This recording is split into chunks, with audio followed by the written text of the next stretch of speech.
माँ की अनमोल ममता की कहानी। रात के 2 बज रहे थे, फ़ोन की रिंग बजती है।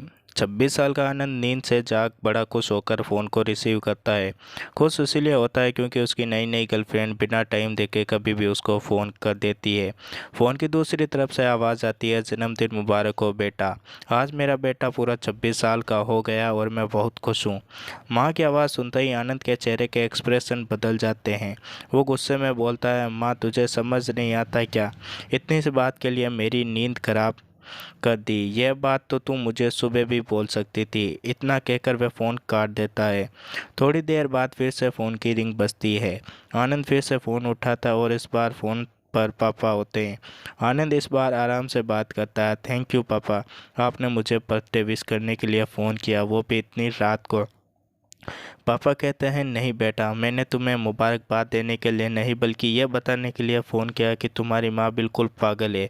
वो इतनी पागल है कि पिछले 1 महीने से मुझे हर दिन तेरा बर्थडे याद दिलाती आ रही है। वो इतनी पागल है कि तू हमसे सैकड़ों किलोमीटर दूर है, फिर भी उसने यहाँ पर खुद अपने हाथों से तेरे लिए केक बनाया। ऊपर से ये ज़िद कर बैठी है कि जब तक तुझे विश नहीं कर देती तब तक न खुद खाना खाएगी और ना मुझे खाने देगी।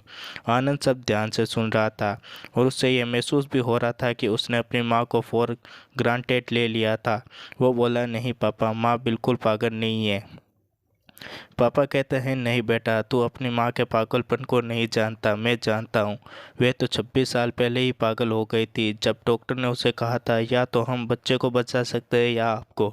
उसने बिना एक सेकंड भी सोचे बच्चे को बचाने का फैसला ले लिया और मुझे भी कसम देकर उस फॉर्म पर साइन करने के लिए मना लिया और जिस पर लिखा था उसकी ज़िंदगी इस ऑपरेशन से खतरे में और अगर मुझे उससे कुछ होता है तो उसकी जिम्मेदारी डॉक्टर नहीं होंगे। अब तू ही बता, बिना तुझे देखे उस जो औरत तेरे लिए मरने को तैयार हो जाए उसे हम पागल नहीं कहेंगे तो क्या कहेंगे?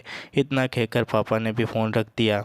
आनंद ने भी अब यह महसूस किया था कि वो जो कर रहा था वो भूल नहीं गुनाह था। हाँ, एक बार किसी इंसान को दुख दो तो कोई बात नहीं, लेकिन भगवान को दुख देना गुनाह ही होता और माँ भगवान से कम नहीं होती। पश्चाताप के आंसू उसकी आंखों से बह निकले।